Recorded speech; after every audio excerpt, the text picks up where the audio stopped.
Hello and welcome to the IDEMS podcast. I am Santiago an Impact Activation Fellow, and I'm here with David Stern, one of the founding directors of IDEMS. Hi, David.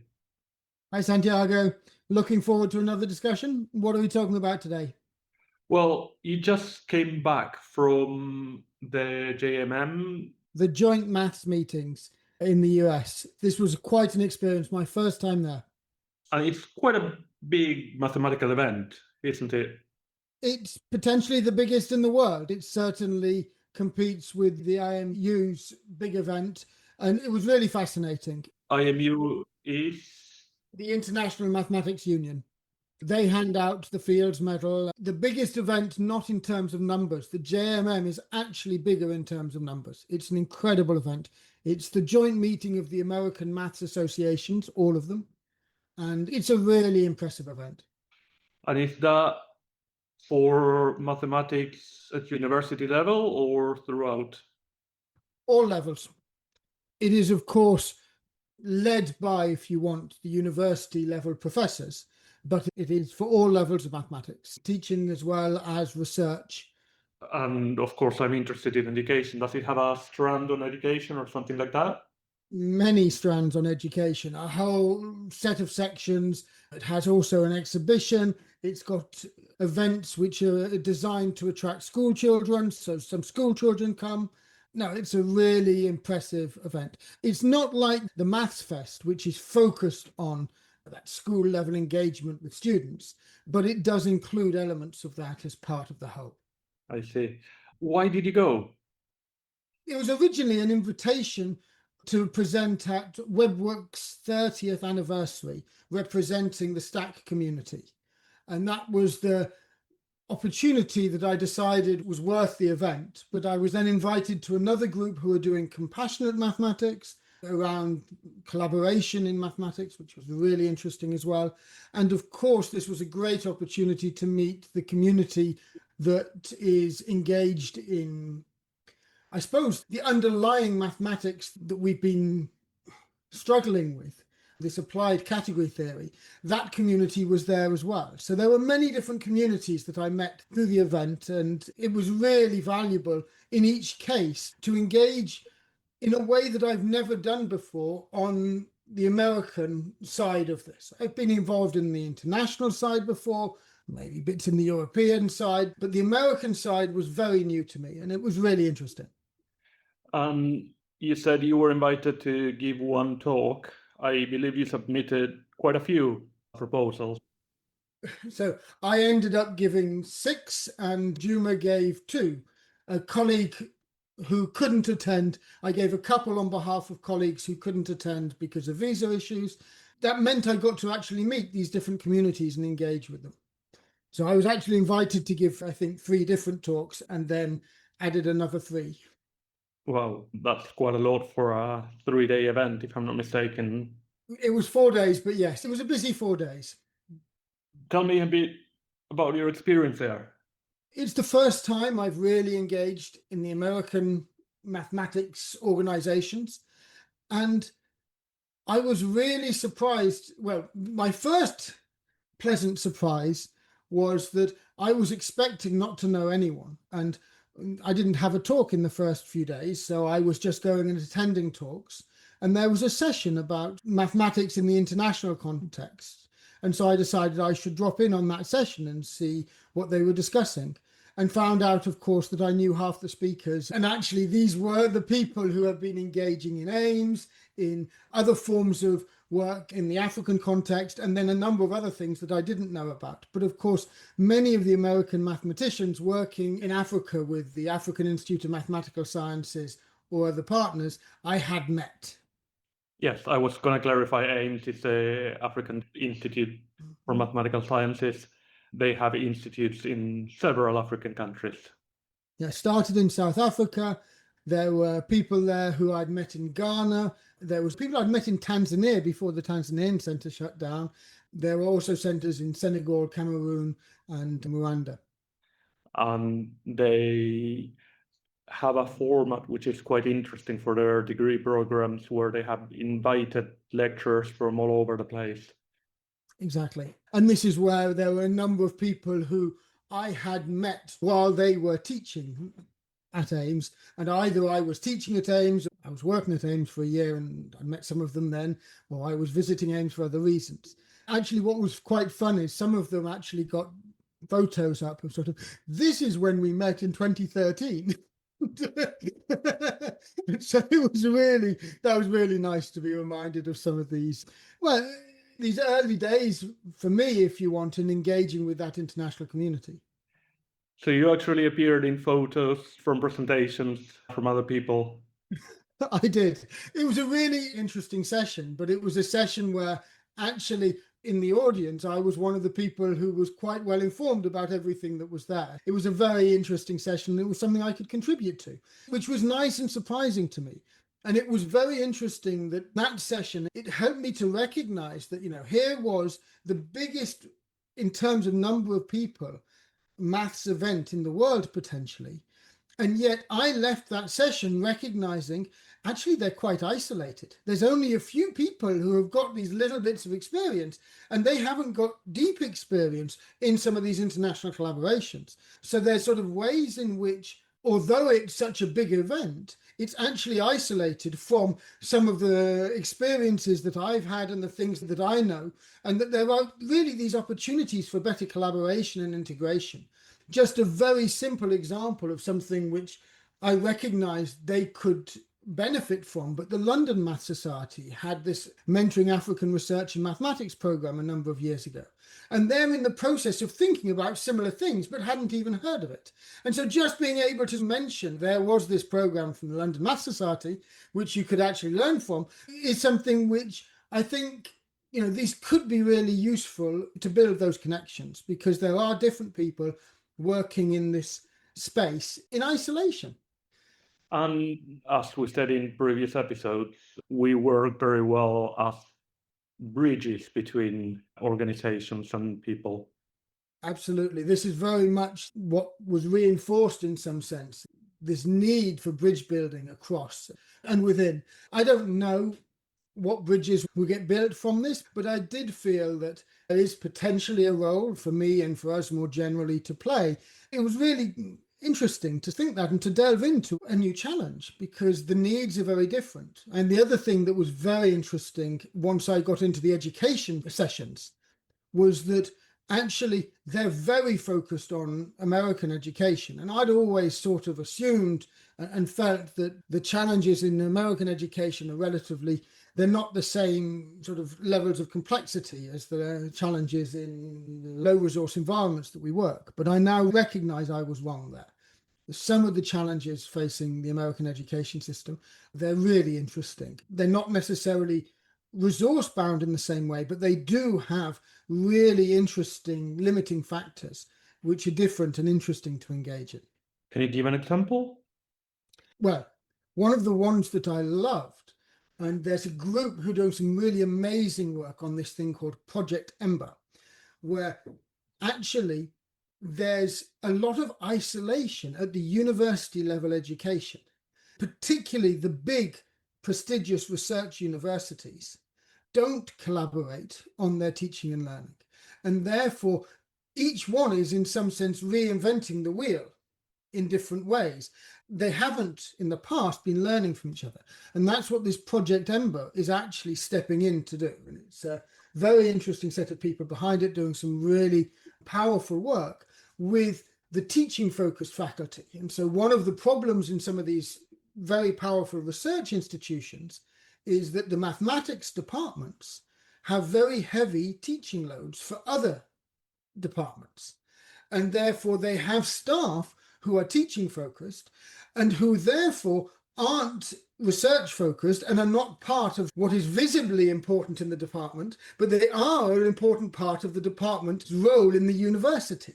And the politics that come into that are very interesting and leading to some really interesting challenges as the learnings about how to actually teach better in these environments. There's more and more known about how to do this. There's good evidence, and the evidence that they were articulating is exactly the similar sort of things that we're used to, but very well framed. And of course, mastery is at the heart of this. It's one of their 5 key points. But the thing which was so interesting is that that need to collaborate across the institutions, and the fact that there's limitations in doing so because of the nature of the competition between these institutions, was really fascinating to start engaging in, start thinking about, and really just being aware of, yes, they have some amazing people doing amazing work, but often in isolation because of the sort of structures of competition. Sorry, I don't see the direct link with the low resource environment. So it's not a direct link with a low resource environment, because it is a very high resource environment, especially these research institutions. But the thing which is so interesting is that the nature of the problem and the complexity of actually engaging and getting things to work, and the importance of actually support in the same way that we give support in the low resource environments, there is this need for support to cut across and collaborate, create some of those links and collaborations in the high resource environments. And so that's sort of where the parallels are striking. But what's really interesting is that the nature of the challenge is no less than the challenge that we're facing in really low resource environments. And that's what I found stimulating.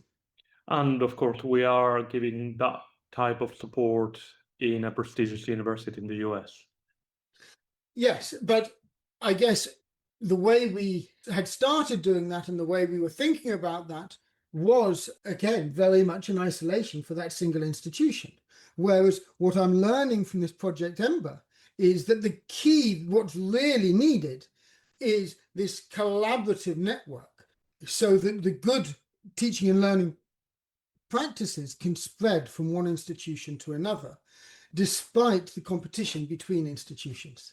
And that's a really interesting challenge to try and sort of, how do you square that circle? The institutions are inherently competing with one another, but they would be much better off if they collaborated on elements of the education. And so that competition versus collaboration, oh, what a wonderful problem and challenge to get engaged in. Yeah, and we have a lot of learnings from those sort of collaborations in the African context, particularly in Kenyan universities. Yeah, well, but again, it's very different. And I think what I'm really appreciating is just what an interesting set of challenges there are, because it's a well-defined, multi-layered problem because of the sort of nature of American universities. And there's so many of them, down to the community colleges.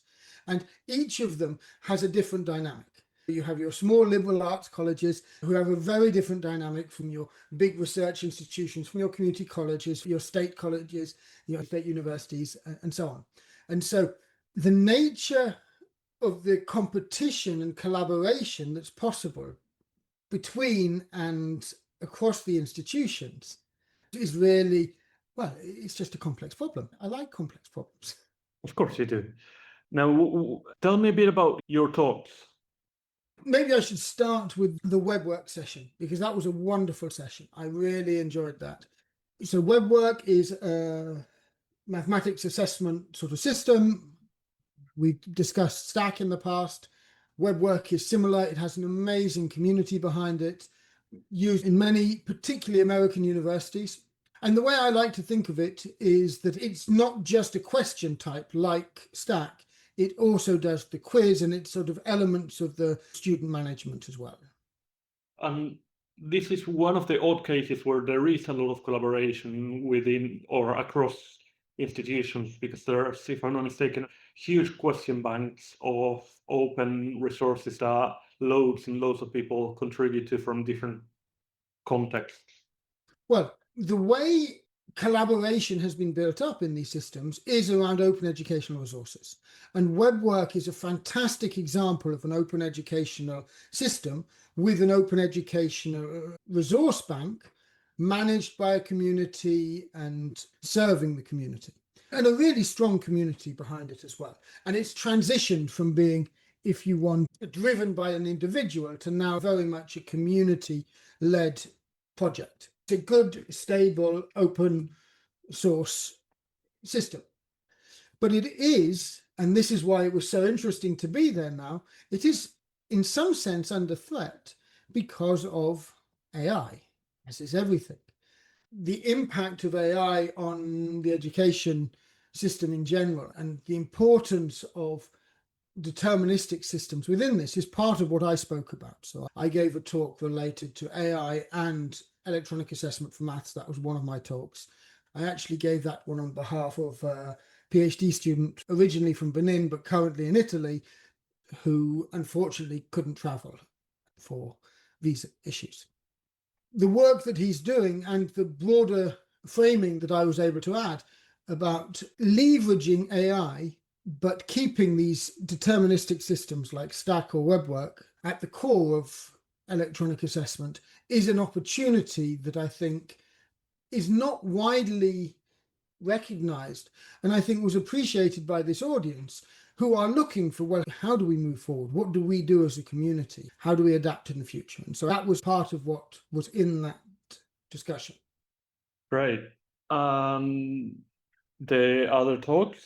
There was a talk also about the support approach that we've been using in the Kenyan context for Stack, and discussing how this is actually very similar to what I had then been learning about. I changed that talk quite considerably based on hearing about Project Ember.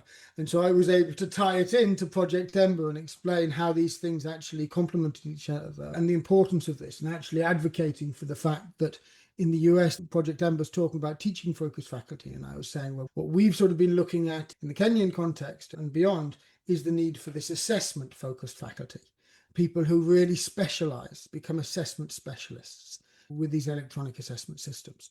And of course, when you say assessment, it's not necessarily summative assessment, it's not necessarily tests, it's mastery as well, content presentation, and the 5 quiz framework that we presented in previous episodes. This is where it's very interesting. Again, Project Ember has some really interesting evidence around this. I mentioned that one of their 5 key areas was the mastery component, formative assessment. But another one of their key areas is just-in-time prerequisites. So there's actually interesting issues with a number of universities about people coming in without necessarily all the prerequisites they need for certain courses. And there has been a lot of research evidence which has shown that the most effective way to support them and to engage them is to do what they call just-in-time prerequisites, which is very much like your prerequisite quiz as part of our 5-quiz model. So this is something which is really interesting to see the research evidence behind this in a totally different context from the one that I know well.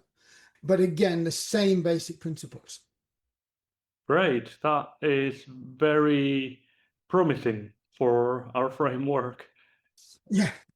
Well, and it's something where if you think of the 5 major things they have, those are the 2 which were really relevant to the assessment piece.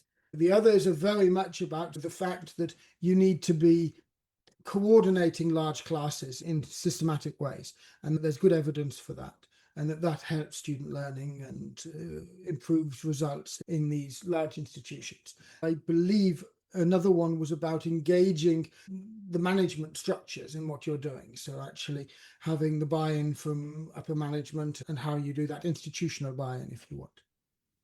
So they have a more holistic mindset. We're much more focused on content delivery and learning.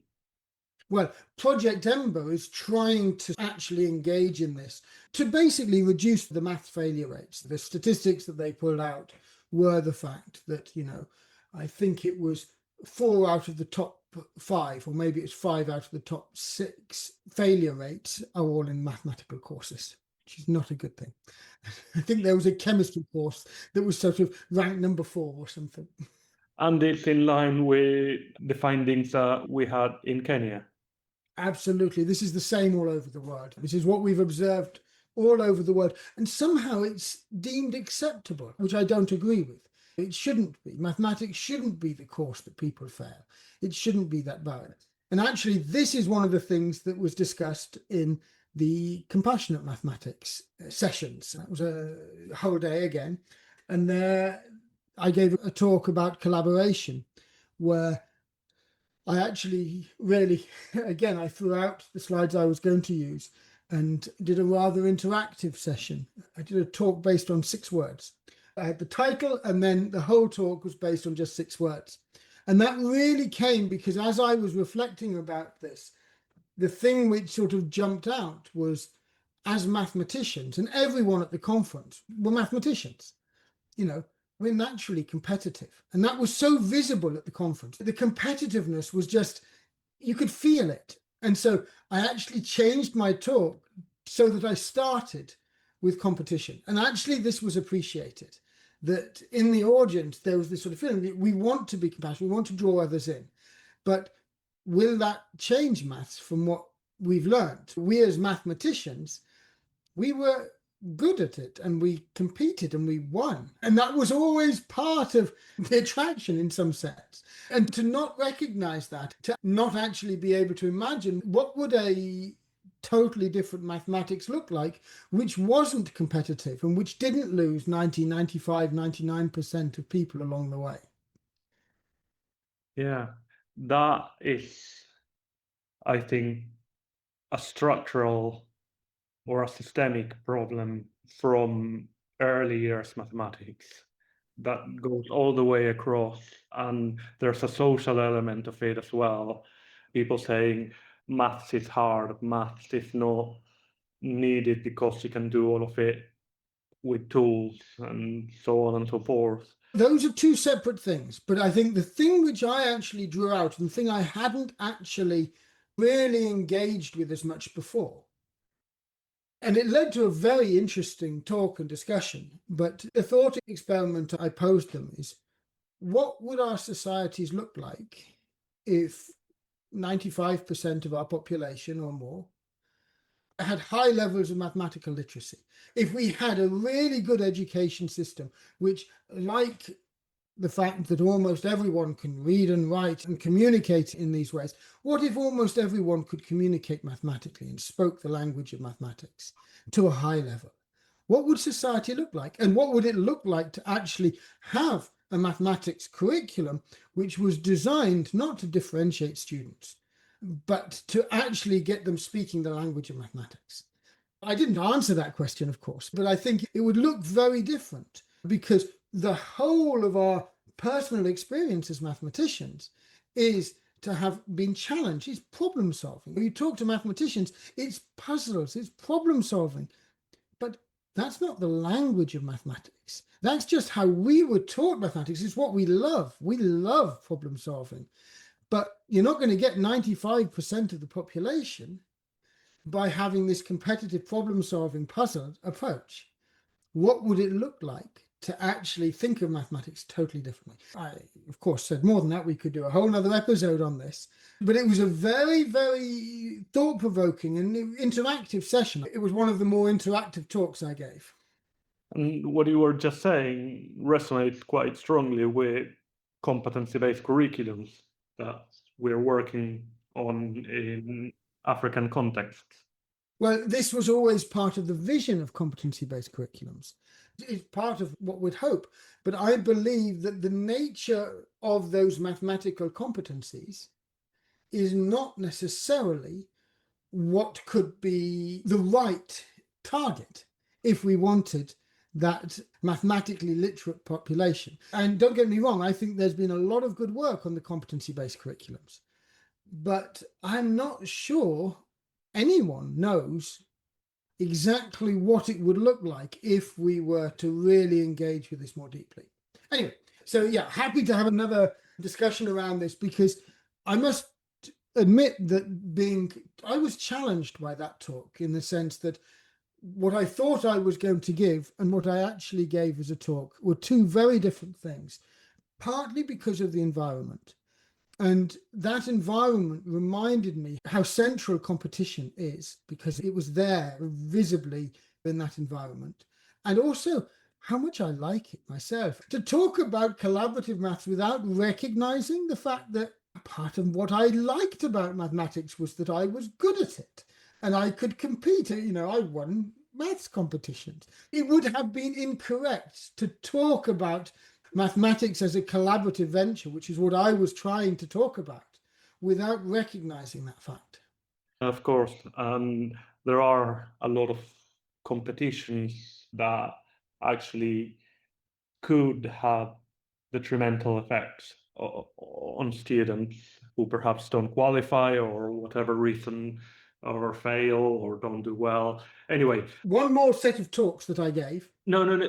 For the sake of time, we discussed some of your talks, and I still want to hear highlights or other interesting talks that you attended. So let's make this part 1 of 2 and have a second episode where you finish describing your talks and highlight your, perhaps, the gemstone.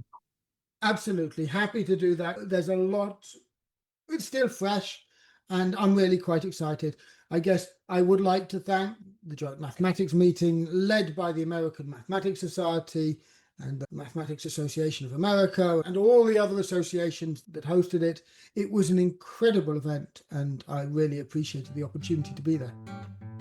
Right. Well, I look forward to continuing this discussion. Thank you.